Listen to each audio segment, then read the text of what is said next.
আওয়ামী লীগের সাধারণ সম্পাদক এখন জামায়াতের সভাপতি। ছাত্রদলের মার্চ ফর জাস্টিস কর্মসূচি ঘোষণা।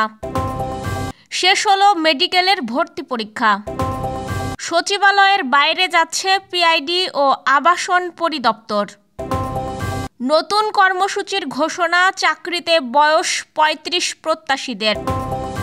দিনে তাপমাত্রা কমে বাড়বে শীত। চ্যাম্পিয়ন্স ট্রফির আগে বাংলাদেশের দায়িত্ব ছাড়লেন পোথাস। যুক্তরাজ্য ইউক্রেন ১০০ বছরের যুগান্তকারী চুক্তি। শুনছিলেন দিনের খবরের প্রধান শিরোনাম, এবার বিস্তারিত। তার আগে গ্রামের কাগজের ইউটিউব চ্যানেল সাবস্ক্রাইব করুন এবং সব খবর পেতে ফেসবুক পেজ ফলো করে রাখুন। কুমিল্লার তিতাস উপজেলার মজিদপুর ইউনিয়নের ৪ নম্বর ওয়ার্ড জামায়াতে ইসলামীর সভাপতি হয়েছেন আবু হানিফ। আগামী ১৮ জানুয়ারি কর্মী সম্মেলনের মাধ্যমে আনুষ্ঠানিকভাবে তা ঘোষণার কথা রয়েছে।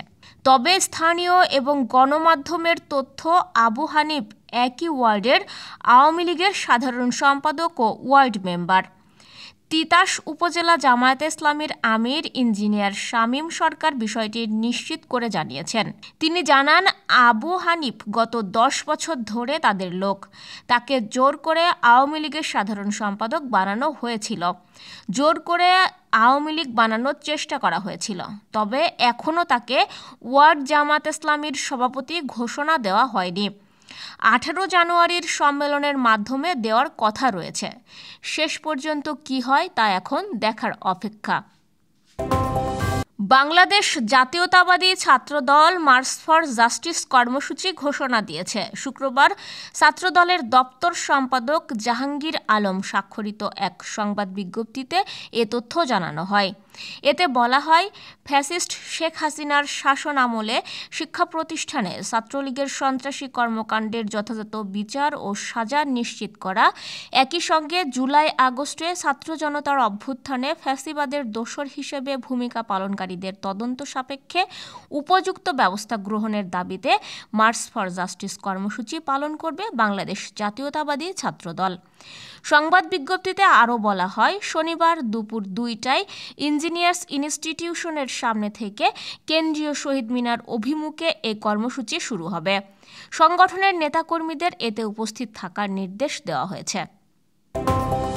দেশের সরকারি ও বেসরকারি মেডিকেল কলেজের ২০২৪-২৫ শিক্ষাবর্ষের এমবিবিএস ভর্তি পরীক্ষা অনুষ্ঠিত হয়েছে।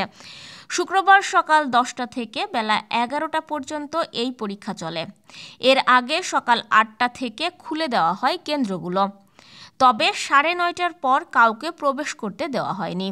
এবার ২০২৪-২৫ শিক্ষাবর্ষের এমবিবিএস ভর্তি পরীক্ষায় অংশ নিতে ১,৩৫,২৬১ জন ভর্তিচ্ছু আবেদন করেন।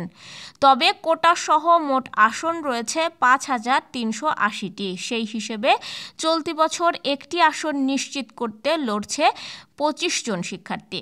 দেশে মেডিকেল কলেজ রয়েছে ১১০টি। এর মধ্যে সরকারি মেডিকেল কলেজ ৩৭টি ও বেসরকারি মেডিকেল কলেজ ৬৭টি। এছাড়া একটি আর্মড ফোর্সেস মেডিকেল কলেজ ও ৫টি বেসরকারি আর্মি মেডিকেল কলেজ রয়েছে।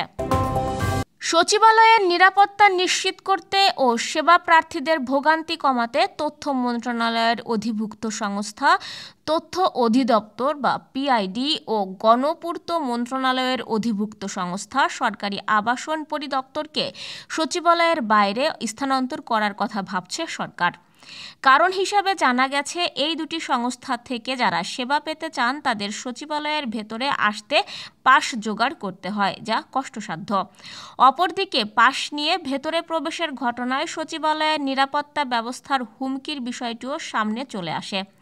এসব কারণেই মূলত এই দুটি সংস্থার কার্যক্রম সচিবালয়ের বাইরে কোথাও স্থানান্তর করা যায় কি না তা নিয়ে সরকারের সংশ্লিষ্ট মহল চিন্তাভাবনা করছে। বাংলাদেশ সচিবালয় শুধু মন্ত্রী ও সচিবদের দপ্তর, যেখানে সরকারের মন্ত্রণালয়ের কর্মকাণ্ড পরিচালনা করা হয়। সেখানে মন্ত্রণালয়ের অধীনস্থ সংস্থার সরাসরি দাপ্তরিক কার্যক্রম পরিচালনা অনেকটাই বেমানান। এছাড়া সরকারের সব মন্ত্রণালয়ের অধীনস্থ সংস্থাগুলো সচিবালয়ের বাইরে রাজধানীর বিভিন্ন স্থানে দাপ্তরিক কার্যক্রম পরিচালনা করছে। শুধু সরকারি এই দুটি সংস্থা সচিবালয়ের ভেতরে তাদের দাপ্তরিক কর্মকাণ্ড পরিচালনা করছে। ফলে এতদিন বিষয়টি নিয়ে তেমন কেউ মাথা না ঘামালেও 25 ডিসেম্বর সচিবালয়ে অগ্নিকাণ্ডের ঘটনায় অনেকের টনক নড়েছে। ফলে বিষয়টি নিয়ে নতুন করে ভাবতে শুরু করেছে সরকারি সংশ্লিষ্ট মহল। সরকারি চাকরিতে আবেদনের বয়সসীমা ন্যূনতম 35 ও ক্ষেত্রবিশেষে উন্মুক্ত করার দাবিতে নতুন কর্মসূচির ঘোষণা দিয়েছে চাকরিতে বয়স 35 প্রত্যাশীরা। ঢাকা বিশ্ববিদ্যালয়ের মধুর ক্যান্টিনে এক সংবাদ সম্মেলনে তারা এই ঘোষণা দেন। আগামী সোমবার সকাল 10টায় শাহবাগে সমাবেশ করার ঘোষণা দিয়েছেন তারা। সংবাদ সম্মেলনে বলা হয়, 20 জানুয়ারি আমরা শাহবাগে সমাবেশ করব। আমরা চাই না কোনো জনদুর্ভোগ তৈরি হোক। তাই সরকারের পক্ষ থেকে আমাদের প্রধান উপদেষ্টা ডক্টর মোহাম্মদ ইউনূস স্যারের সঙ্গে যেন দেখা করার সুযোগ করে দেওয়া হয়। আগামী 24 ঘন্টায় সারা দেশে দিনের তাপমাত্রা কমে শীত বাড়তে পারে বলে আভাস দিয়েছে আবহাওয়া অধিদপ্তর। শুক্রবার সকাল 9টা থেকে পরবর্তী 72 ঘন্টার জন্য দেওয়া পূর্বাভাসে এমন তথ্য জানানো হয়েছে। এতে বলা হয়েছে, আগামী 3 দিন অস্থায়ীভাবে আংশিক মেঘলা আকাশ সহ সারা দেশের আবহাওয়া শুষ্ক থাকতে পারে। সেই সঙ্গে শেষ রাত থেকে সকাল পর্যন্ত সারা দেশের কোথাও কোথাও হালকা থেকে মাঝারি ধরনের কুয়াশা পড়তে পারে। এছাড়া আগামী 24 ঘন্টায় সারা দেশের রাতের তাপমাত্রা প্রায় অপরিবর্তিত থাকতে পারে আর দিনের তাপমাত্রা সামান্য কমতে পারে। চন্ডিকা হাথুরুসিংহে ছাঁটাই হলেও টিকে যান তার সহকারী হিসেবে কাজ করা নিক পোথাস। কিন্তু চ্যাম্পিয়ন ট্রফির 1 মাস আগেই বাংলাদেশের দায়িত্ব ছাড়লেন এই কোচ। 2023 সালের এপ্রিলে বাংলাদেশের কোচিং স্টাফে সহকারী কোচ হিসেবে যোগ দেন পোথাস। চুক্তি হয়েছিল 2 বছরের, কিন্তু তা পূর্ণ করার আগেই পারিবারিক কারণ দেখিয়ে পদত্যাগ করলেন তিনি। ইনস্টাগ্রাম বার্তায় পোথাস লেখেন, সব ভালো জিনিসের মতো এটাও শেষ হতো। বাংলাদেশ ক্রিকেটের অনেকের সঙ্গে আমার অসাধারণ সময় কেটেছে। আমরা একসঙ্গে অনেক রেকর্ড গড়েছি, ইতিহাস গড়েছি এবং অসাধারণ স্মৃতি সঞ্চয় করেছি।